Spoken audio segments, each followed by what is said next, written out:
हामीले बीचमा बसेर के भन्यौं भन्दा विश्वविद्यालयले खास गरी हस्तक्षेपलाई अन्त्य गर्ने आफ्नो पोलिसी कसरी बनाउँछ त भन्दा उहाँले के भन्नुभएको छ भन्दा हामीले अहिलेसम्म काम गर्ने सन्दर्भमा विश्वविद्यालयले आफ्नो पाठ्यक्रम परीक्षा र समयमा सबै कुरा दिन सक्दाखेरि हामी सक्षम हुन्छौं भन्ने उहाँको धारणा छ। तर यस्तो भनिरहँदा पनि अहिले पनि हामी के देख्छौं भन्दा अब तपाईले मलाई यो प्रश्न किन गरिरहनु भएको छ भन्दा मैले केही दिन अगाडि केही महिना अगाडि एउटा स्ट्याटस नै लेखेँ, विश्वविद्यालयमा असुरक्षा छ भनेर लेखेँ। कतिलाई लाग्यो मन्त्री भएर लेख्ने भन्ने पनि लाग्यो, तर त्यो मैले किन लेखेँ भने विश्वविद्यालय सार्वजनिक क्षेत्र हो जहाँ पुलिस जानका लागि सार्वजनिक अपिल गर्नुपर्छ भनेर लेखेँ। त्यो सायद हामीले विश्वविद्यालयमा पुलिस माग्नका लागि सार्वजनिक मन्त्रीले अपिल गर्नुपर्छ भने त्यो असुरक्षित छ भन्ने पनि हामीलाई लाग्ला, त्यहाँ राजनीतिक हस्तक्षेप बढी छ भन्ने पनि हामीले ठानेर त्यो सोधिरहेछौँ। यसमा मैले के मात्रै भन्न चाहन्छु भन्दा पहिलो कुरा त राजनीतिक हस्तक्षेपलाई अन्त्य गर्नका लागि मैले भन्न खोजेको के हो भन्दा राजनीतिक हस्तक्षेप भन्दा पनि विश्वविद्यालय केही व्यक्तिहरूबाट असुरक्षित छ। त्यो दल अथवा त्यो चाहिँ त्यहाँको स्वतन्त्र विद्यार्थी युनियन अथवा त्यहाँ भएका विद्यार्थी युनियनहरू भन्दा पनि अझ पर एउटा समूह छ जुन त्यहाँ निरन्तर बस्छ र विश्वविद्यालयलाई धम्क्याउने, विश्वविद्यालयभित्र काम गर्ने प्राध्यापकहरूलाई धम्क्याउने त्यो अवस्था छ।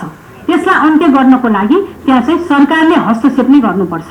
जब त्यस्तो स्थिति आउँछ त्यहाँ हस्तक्षेप गर्नुपर्छ। तर त्यतिले मात्रै पुग्दैन, किनभने एउटा अभ्यास छ, हामीसँग लामो अभ्यास छ। त्यो अभ्यासलाई अन्त्य गर्ने हो भने अहिले हामीले भर्खरै खास गरी कृषि वन विश्वविद्यालय, मध्यपश्चिम विश्वविद्यालय र संस्कृत विश्वविद्यालयमा लगातार तालाबन्दी भयो। त्यो लगातार तालाबन्दी भएका कारण अब त्यसलाई अन्त्य गर्नका लागि हामीले एउटा उच्च स्तरीय आयोग बनाउनु पर्छ भनेर मन्त्रालयले त्यो काम सुरु गरेको छ। त्यो आयोगको अध्ययन पछाडि विश्वविद्यालयमा भएको हस्तक्षेपलाई हामी कसरी रोक्न सक्छौं भन्ने बारेमा अनि हामी एउटा मापदण्ड बनाएर अगाडि बढ्छौं। त्यही अनुसार हामी विश्वविद्यालयलाई पनि निर्देश गर्छौं। यसमा अर्को चाहिँ मलाई के लाग्छ भन्दा शिक्षकलाई राजनीतिको कुरा तपाईले उठाउने बारम्बार गर्नुहुन्छ, मलाई सोध्नुहुन्छ। यसमा मैले के भन्न चाहन्छु भन्दा हरेक कुरा गरिरहँदाखेरि त्यसको एउटा संस्कृतिलाई पनि हेर्नु पर्यो, अभ्यासलाई पनि हेर्नु पर्यो, व्यवहारलाई पनि हेर्नु पर्यो र त्यसलाई नियमन कसरी गर्ने भन्ने कुरामा जानुपर्छ भन्ने लाग्छ। शिक्षकलाई राजनीतिमा लाग्ने कि नलाग्ने भन्ने कुराको निराकरण हामीसँग आज मदर एक्ट छैन। अरू सहायक कानुनहरू छन्। सहायक कानुनहरूले उनीहरूले गर्ने कतिपय कामहरूमा त्यसले चाहिँ हस्तक्षेप गर्न सक्छ। जस्तो मानौ निर्वाचनको बेला शिक्षकहरू हिजो आफ्नै चुनावमा भोट मागेर हिँड्नुहुन्थ्यो, आफ्ना उम्मेदवारहरू यो पार्टीको उम्मेदवारलाई भोट दिनुहोस् भनेर भाषण गर्नुहुन्थ्यो। आज चुनावमा त्यो गर्न सकिँदैन किनकि निर्वाचन ऐनले त्यसलाई निषेध गरेको छ। शिक्षकहरूले त्यो गर्नुहुन्न। तर आम रूपमा शिक्षक कस्तो हुने, शिक्षक भनेको के हो भन्ने कुरालाई परिभाषित गर्ने ऐन आज पनि हामीसँग छैन। त्यसैले मैले बारम्बार भनेको छु विद्यालय शिक्षा ऐन छिटो बनाउनु पर्छ। तर तपाईलाई लाग्न सक्छ तपाई भन्ने मात्रै, तपाई त अहिले मन्त्री हो नि, कार्यान्वयन गर्ने ठाउँमा हुनुहुन्छ नि भन्ने लाग्न सक्छ। संसदको शिक्षा स्वास्थ्य तथा सूचना प्रविधिमा छलफलमा रहिरहेको कारण म अनुरोध गरिरहेको छु समितिलाई यसलाई छिटो बनाऊ भनेर मैले भनिरहेको छु र उहाँले पनि तिहार पछाडि यसलाई निरन्तर छलफलमा लैजाने र दशैं अगाडि संशोधनकर्ताहरूसँग एक सरो छलफल गरिसकेको अवस्था छ। त्यसैले मलाई के लाग्छ भन्दा हामीले विद्यालय शिक्षा ऐनलाई छिटोभन्दा छिटो पारित गर्यौं भने हामीले आज जति पनि व्यक्तित्वहरू विद्यालय क्षेत्रभित्र देख्छौं त्यसलाई अन्त्य गर्न सक्छौं र शिक्षकहरू कस्तो हुने भन्ने कुराको परिभाषा पनि त्यो ऐनले गर्छ, जसले गर्दा हामीले पटक पटक आफ्नो उपलब्धिका रूपमा यतिजनालाई कारबाही गर्यौं भनेर सरकारले प्रस्तुत गर्नुपर्ने अवस्था म देख्दिनँ। अर्को कुरा मलाई के यहाँ तपाईहरुले गर्नुभएको कुरामा खास गरी दशरथचन्द विश्वविद्यालयको कुरा यहाँले प्रश्न गर्नुभएको छ र सुदूरपश्चिममा किन भएन मेडिकल कलेज, अरूमा भयो भन्ने यहाँको प्रश्न छ। दशरथचन्द विश्वविद्यालयको मेडिकल विश्वविद्यालयको ऐन अहिले संसदको समितिमा पुगेको छ। त्यसको छलफल सुरु गरौँ भनेर एक दिन हामीले छलफल पनि समितिले राखेको थियो। त्यो दिन छलफल गर्न सकिएन र हामीले विद्यालय शिक्षा ऐन सँगसँगै प्यारलली त्यसलाई छलफलमा लैजाने भनेर समितिले निर्णय गरेको छ र त्यो काम अगाडि बढ्छ। मेडिकल कलेजको हकमा दशरथचन्द विश्वविद्यालय बन्ने अवस्थामा रहेको हुँदा विश्वविद्यालय नै बनेको अवस्थामा छुट्टै मेडिकल कलेज अहिले चाहिँदैन भन्ने खालको कुरा भएपछि विश्वविद्यालय निर्माण गरेर जाउँ भन्ने ठाउँमा सरकार पुगेको हो। अब अर्को चाहिँ मलाई के लाग्छ भन्दा यो विपदको अवस्थामा विद्यालयहरू कहिले खुल्छन् भन्दा हामी बीचमा मैले ललितपुरका केही विद्यालयहरू दशैं अगाडि खुल्छन्, केही तिहार अगाडि खुल्छन् भनिसके पछाडि केही अनुगमन पनि गरे, उहाँहरूलाई गएर भेटे र उहाँहरूको त्यहाँ हेर्दाखेरि के देख्यो भन्दा खास गरी कन्दुसम गाउँपालिका जहाँ विद्यालय नै कोल्याप्स भएको अवस्था थियो, त्यसै गरी गोदावरी नगरपालिकामा पनि एउटा आधारभूत विद्यालय कोल्याप्स भएको अवस्था थियो।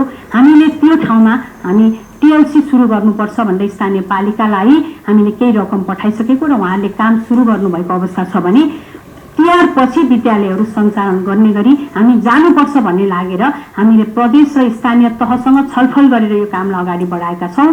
तिहार पछि विद्यालयहरू राम्रोसँग सुरु गर्ने गरी सरकारले योजना बनाएको छ। अझै हामी तिहार अगाडि फेरि एउटा छलफल भर्चुअल रूपमा राख्छौँ र योजना बनाएर कहाँ कहाँ खुल्न सक्छ, कहाँ कहाँ सक्दैन, खुल्न सकेन भने त्यसमा शिक्षा मन्त्रालयले कहाँ पहल कदमी लिने भन्ने कुरामा हामी निर्णय गरेर जानेछौँ भन्ने कुरा म यहाँ भन्न चाहन्छु। अब अर्को एउटा कुरा के आयो भन्दा अगाडिको कुरालाई निरन्तर गर्ने कुरा मात्रै हो कि गुणस्तरीयता पनि दिने हो, एनकेएफको कुरा सरले भनिसक्नु भएको छ। मैले यसमा दुईटा कुरा भन्न चाहेँ। एउटा हामीले नेसनल क्वालिफिकेसन फ्रेमवर्कको कुरा जुन छलफलमा छ यसलाई छिटै अब टुङ्ग्याउनुपर्छ भन्ने कुरामा हामी पुगेका छौँ। अर्को चाहिँ अगाडिको कुरालाई निरन्तरता भनेको तपाईँ जे ऐन बनिसकेका छन्, नियम बनिसकेका छन्, कार्यविधि बनिसकेका छन् त्यो कुरालाई पछिल्लो सरकारले स्वतः निरन्तरता दिनै पर्छ। मैले अगाडि पनि भनेको थिएँ एजेन्डाहरू फरक हुन सक्छ तर नीति नियम र कानुनको फलो गर्ने दायित्व अविच्छिन्न अधिकारको रूपमा रहन्छ, त्यसलाई हरेकले पालना गर्नुपर्छ भन्ने लागेर हामीले अगाडिका धेरै कुराहरूलाई पनि आजको हाम्रो उपलब्धिका रूपमा अवलम्बन गरेर अगाडि बढेका छौँ। अब विश्वविद्यालयको प्रक्षेपण के छ भन्ने सन्दर्भमा चाहिँ खास गरी अहिले पनि हामीले यो पिआरआईबाट आएको सुझाव, अनुदान आयोगबाट आएको सुझावलाई हेऱ्यौँ भने विश्वविद्यालय नयाँ चाहिँदैन भन्ने नै छ। तर त्यो भनिरहँदा पनि हामीले केही विश्वविद्यालयहरू जो हिजो नै पाइपलाइनमा थिए त्यसलाई चाहिँ हामीले अब संसदमा पठाउनुपर्छ भनेर खोप विश्वविद्यालयसम्म हामीले संसदमा पठाउनका लागि तयारी गरेका छौँ। त्यसपछि भने हामी सिङ्गल विश्वविद्यालय ऐनमा प्रवेश गर्दैनौँ। हामी उच्च शिक्षा ऐन, एकीकृत उच्च शिक्षा ऐनको निर्माणको प्रारम्भ भइसकेको हुनाले त्योतर्फ हामी प्रवेश गर्नेछौँ भन्ने कुरा पनि म यहाँको बिचमा राख्न चाहन्छु। अब सामुदायिक विद्यालयमा विद्यार्थी रुचि रहेछ भन्नुभएको छ, तर मलाई के लाग्छ भन्दा हिजो हामीले विस्तार गऱ्यौँ विद्यालयहरूलाई, आज फेरि एकीकृत हुने अवस्था छ। आज बजारमा विद्यालय चाहिने, तराईमा विद्यालय चाहिने तर पहाडी भेगमा बसाइसरेका कारण विद्यालय नचाहिने अवस्था बनिरहेको सन्दर्भमा हामीले विद्यालय कति चाहिन्छ, के गर्नुपर्छ भन्ने बारेमा हामीसँग भएको जुन सिस्टम छ त्यो सिस्टममा हेरेर अब विद्यालयहरूको निर्माण र मर्जको पोलिसीलाई अपनाउनुपर्छ। त्यसका लागि स्थानीय तहलाई हामीले भनिसकेका छौँ। अनिवार्य तथा निःशुल्क शिक्षा ऐनको कार्यान्वयनमा पनि कसरी मर्ज गर्ने भन्ने नीतिगत व्यवस्था भएको हुँदा त्यही ऐनको कार्यान्वयनको पक्षमा यसलाई राखेर अगाडि बढौँ भन्ने हिसाबले हामीले काम अगाडि बढाएका छौँ। अब केशर मलको कुरा चाहिँ सरज्यूले अलिकति राख्नुहुन्छ। कर्मचारी सरुवाको कुरामा मैले कार्यविधिका आधारमा कर्मचारी सरुवाको काम मन्त्रालयले यसपटक गर्यो। खासमा मैले भन्दा पनि त्यो चाहिँ ब्युरोक्रेटिक हिसाबले भएको हो, तर नीतिगत हिसाबले भन्दा कार्यविधि अनुसार अगाडि बढौँ, नीतिगत हिसाबले सरुवाको एउटा मापदण्ड बनाऊ जसले गर्दा कसैमाथि न्याय बढी हुने र कसैमाथि अन्याय हुने अवस्था नबनोस् भन्ने कुराका आधारमा यो सरुवा गरिएको छ। यसमा रिभ्यू गर्ने भन्दा पनि हामीले अहिले भएको सरुवालाई पालना गरौँ। त्यसमा हामीले बनाएका 4वटा मापदण्ड थिए, त्यो भनेको 2 वर्ष नपुगेकोलाई सरुवा नगर्ने, जो बढी बस्नु भएको छ त्यहाँबाट सरुवा सुरु गर्ने, महिला गर्भवती र अपाङ्गता भएकाहरूलाई रोज नदिने र जसको खास गरी स्वास्थ्य अवस्था असाध्यै एक खालको उहाँहरू औषधि उपचारमा हुनुहुन्छ, उहाँलाई स्वास्थ्य संस्था नजिक बस्नुपर्ने अवस्था हुन्छ, उहाँहरूलाई रोज नदिने भनेर हामीले केही मापदण्ड बनाएका थियौँ। त्यसका आधारमा नै हामीले सरुवा गरेको हो। त्यसमा खास गरी यो ब्युरोक्रेसीमा मन्त्रीले हात राखेको भन्दा पनि नीतिगत हिसाबले यसरी जाउँ भन्ने हिसाबले मैले निर्देशन दिएको, त्यो नीतिगत निर्देशन पनि कार्यविधिलाई फलो गरौँ भनेर हामीले कार्यविधि बनेको कार्यविधिलाई नै फलो गरेर अगाडि बढेका हौँ। यसमा रिभ्यू गर्ने भन्दा पनि यसलाई अझ हामीले कार्यान्वयन गरौँ भन्ने चाहिँ मेरो मनसाय रहेको छ। अब सरकारी र निजीमा परीक्षाको तुलना गर्दा अहिले पनि हामीले सरकारी विद्यालयहरूलाई अझै मजबुत बनाउनुपर्छ र त्यहाँ चाहिँ परीक्षालाई अझ व्यवस्थित गर्नुपर्छ भनिरहँदा निजी क्षेत्रको परीक्षा राम्रो छ भन्ने कुरा त हामी गरिरहेछौँ, तर सरकारी विद्यालयहरूलाई निजी क्षेत्रको परीक्षा र नतिजा राम्रो छ भनिरहँदा पनि त्यहाँभित्र पनि समस्याहरू छन्। त्यो समस्यालाई खोजी गर्नुपर्छ भन्ने कुरामा पनि हामी पुगेका छौँ। तर मूल रूपमा आज हाम्रो दायित्व भनेको सार्वजनिक विद्यालयहरूलाई व्यवस्थित गर्नु, सार्वजनिक विद्यालयको नतिजालाई प्रभावकारी बनाउनु, उपलब्धिपूर्ण बनाउने दायित्व चाहिँ सरकारको हो। त्यसतर्फ हामीले पूर्ण रूपमा काम गर्नुपर्छ भन्ने कुराप्रति हामी प्रतिबद्ध छौँ। त्यसैले परीक्षा प्रणालीको सुधारको विषय महत्त्वपूर्ण विषयमा हामीले विषयका रूपमा हामीले उठाएका छौँ। अब यो विशेष छात्रवृत्तिको कुरा चाहिँ अलिकति सिटिभिटीले थोरै भनिदिनु भए भए हुन्थ्यो। अब यसमा मैले सिटिभिटीको छात्रवृत्तिको विषयमा पटक पटक मैले कुरा गरिरहँदा पनि त्यसको स्पष्टता अझ मैले प्राप्त गरिसकेको छैन। मैले उहाँहरूलाई छात्रवृत्ति वितरणको सबै स्पष्ट रूपमा परिषदमा ल्याउनका लागि निर्देशन दिएको छु। परिषद बैठकमा हामीले यसलाई कसरी जाने, यसले कहाँनिर मर्का पारेको छ भन्ने बारेमा छलफल गरेर जान्छु भन्ने कुरा म यहाँको बिचमा राख्न चाहन्छु। अब अर्को चाहिँ के भन्दा कार्ययोजना त बन्यो तर पछि के भयो भनेर भन्नुभएको छ। अनिवार्य तथा निःशुल्क शिक्षा ऐनको कार्ययोजना हामीले खास गरी 100 दिनको उपलब्धिका रूपमा त्यसलाई राखेका थियौँ। त्यो कार्ययोजना व्यापक छलफल गर्यो हामीले। कार्ययोजना निर्माण मस्यौदा तयार गर्यो। मस्यौदा तयार गरेपछि त्यसलाई वेबसाइटमा राख्यो। वेबसाइटमा राखिसके पछाडि हामीले स्थानीय र प्रदेशसँग पनि त्यसका बारेमा छलफल गर्यौँ। स्थानीय प्रदेशसँगको छलफलपछि हामीले पिआरआईमा पनि त्यसलाई डिस्कसन गर्यौँ। त्यसपछि मात्रै यो कार्ययोजनालाई हामीले पूर्ण रूप दियौँ। अहिले हामीले मस्यौदा मात्रै होइन कार्ययोजना सहितको कार्यान्वयन गर्ने गरी अगाडि बढ्नका लागि हामी तयार भएका छौँ। के सुरु गर्नु हो भन्दा अघि मैले भने हामीले मूल रूपमा दरबन्दीको मिलान गर्ने कुरा र खास गरी विद्यालय कति चाहिन्छ चाहिँदैन भन्ने कुरा। अर्को कुरा भनेको निःशुल्क गराउनका लागि सरकारले शिक्षामा लगानीलाई बढाउनुपर्छ भन्ने कुराका आधारमा हामीले काम गरिरहेका छौँ र हामीसँग भएको अहिले भएको स्रोत विनियोजनलाई हामीले व्यापक रूपमा कसरी परिचालित गर्ने भन्ने कुरामा पनि हामीले केही कार्ययोजना तयार गरेका छौँ। त्यसमा मङ्सिरसम्म हामीले एउटा उपलब्धिलाई प्रस्तुत गर्ने गरी अगाडि बढ्नुपर्छ भन्ने कुरामा मन्त्रालय तयार भएको छ। र अर्को भनेको खास गरी कार्ययोजनाको त डेट मात्रै हो तर हामीसँग त ऐन नै छ नि। त्यो ऐनलाई कसरी प्रभावकारी रूपमा कार्यान्वयन गर्ने भन्ने कुरा चाहिँ आज मन्त्रालयले मूल रूपमा बोकेको विषय हो भन्ने कुरा म यहाँको बिचमा राख्न चाहन्छु। अर्को चाहिँ मैले यहाँ खास गरी यो पुरानो पाठ्यक्रम अनुसार प्रश्न सोधिएको भनेर यहाँले भन्नुभएको छ। त्यो विश्वविद्यालयलाई मैले बैठकमा पनि भनिसकेको छु, भेटघाटमा पनि भनेको छु र औपचारिक रूपमा मन्त्रालयमा उहाँहरूसँगको छुट्टै बसेको हाम्रो बैठकमा पनि स्पष्ट रूपमा के निर्देशन दिएको छु भन्दा मन्त्रीले मूल रूपमा सकुलपतिका हैसियतले निर्देशन दिन पाउने अधिकारलाई प्रयोग गर्दै निर्देशन के दिएको छु भन्दा यहाँहरूको परीक्षाका बारेमा उठेका सबै सवालहरूमा कसरी व्यवस्थित गर्ने भन्ने खाका विश्वविद्यालयले बनाउनुपर्छ र त्यो कार्य प्रारम्भ गर्नुपर्छ।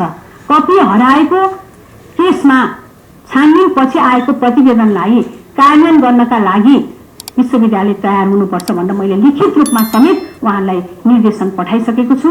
मौखिक रूपमा धेरै पटक निर्देशन दिएको छु र यो पाठ्यक्रम अनुसार प्रश्नपत्र नआएको भन्ने सवालमा पनि हामीले छलफल गरेका छौँ। त्यसका बारेमा विश्वविद्यालयले आफूले छानबिन गरेर अगाडि बढ्ने प्रतिबद्धता हामीसँग व्यक्त गरेको छ र थप अझै व्यवस्थित गर्नका लागि विश्वविद्यालयसँग बसेर छलफल गरेर अनुदान आयोगसँग पनि हामीले छलफल गरेर केही काम गर्नका लागि विश्वविद्यालयलाई अनुरोध गरेका छौँ। अब अर्को भनेको शिक्षा विधेयक कहिले आउँछ भन्ने कुरा मैले अघि पनि भने। तिहार पछाडि हामी निरन्तर छलफल गर्ने भनेर भनेका छौँ। त्यसका लागि समितिसँग एउटा छलफल हामीले के गरेका छौँ भने त्यो विधेयकमा असाध्यै धेरै संशोधन परेको हुँदा त्यसलाई हामीले 3 हिसाबले उपसमिति बनाएर जाने कि भन्ने कुरा पनि हाम्रो एउटा छलफल भएको छ। समितिमा लैजानका लागि उपसमितिले एउटा अभ्यास गर्यो भने त्यो छिटो हुन्छ, छरितो हुन्छ भन्ने हिसाबले मस्यौदा विधेयकको अध्ययन गर्ने र त्यो मस्यौदा विधेयक र संशोधनसँग म्याच हुने कुराहरू के हुन् भनेर छुट्याउनका लागि एउटा उपसमिति, संशोधनकर्ताहरूकै बीचमा रहेका सहमतिका कुराहरूलाई छुट्याउनका लागि एउटा उपसमिति, त्यसमा फरक मत रहेका कुराहरूलाई छुट्याउनका लागि अर्को उपसमिति र ओभरअल रूपमा सरकारवालाहरूले दिनुभएको सुझावहरूलाई अध्ययन गर्नका लागि एउटा उपसमिति बनाएर जाने अवस्थाले यसलाई छिटो निर्माण गर्न सकिन्छ भन्ने बारेमा चाहिँ समितिसँग एउटा खालको समझदारी भएको छ। त्यसको आधारमा उहाँहरूले हामी अगाडि बढ्छौँ भन्ने कुरा चाहिँ गर्नुभएको छ र तिहार पछाडि हामी यो काममा असाध्यै तदारुकताका साथ लाग्नेछौँ भन्ने कुरा म यहाँहरूलाई भन्न चाहन्छु। अब निःशुल्क थेग्न सक्छ भन्दा निःशुल्क थेग्न सक्नका लागि सरकार तयार हुनुपर्छ। सरकार तयार भयो भने निःशुल्क गर्न सक्ने हामीसँग थुप्रै आधारहरू छन्। किनकि अनिवार्य छ निःशुल्क शिक्षा ऐनले शिक्षा कोषको व्यवस्था गर भनेर भन्छ। आज हामीले आइटम वाइज जति पनि वितरणहरू गरिरहेछौँ त्यसको अनुगमनको परिपाटी पनि हामीले विकास गरेका छैनौँ। हामीले शिक्षा कोष निर्माण गरेर काम गर्यौँ भने स्थानीय तहहरूले थुप्रै स्थानीय तहले आज पनि निःशुल्क गरेका उदाहरणहरू हामीसँग छन्। पाठ्यक्रमहरू निर्माण गरेका उदाहरणहरू हामीसँग छन्। स्थानीय तहका बेस्ट प्र्याक्टिसहरूलाई अवलम्बन गरेर हामी गयौँ र सङ्घीय सरकार साँच्चीकै शिक्षामा लगानी गर्न तयार हुँदा हामी निःशुल्क गर्न सक्छौँ भन्ने कुराप्रति म आज पनि प्रतिबद्ध छु भन्ने कुरा यहाँहरूको बिचमा राख्दै यहाँहरू सबैलाई आभार व्यक्त गर्दै यहाँहरूको जिज्ञासालाई सम्बोधन गरेँ भन्ने विश्वास लिएको छु। कहीँ छुट भएको छ भने फेरि पनि हामी छलफल गर्न सक्छौँ भन्ने कुरा यहाँहरूलाई जाहेर गर्न चाहन्छु।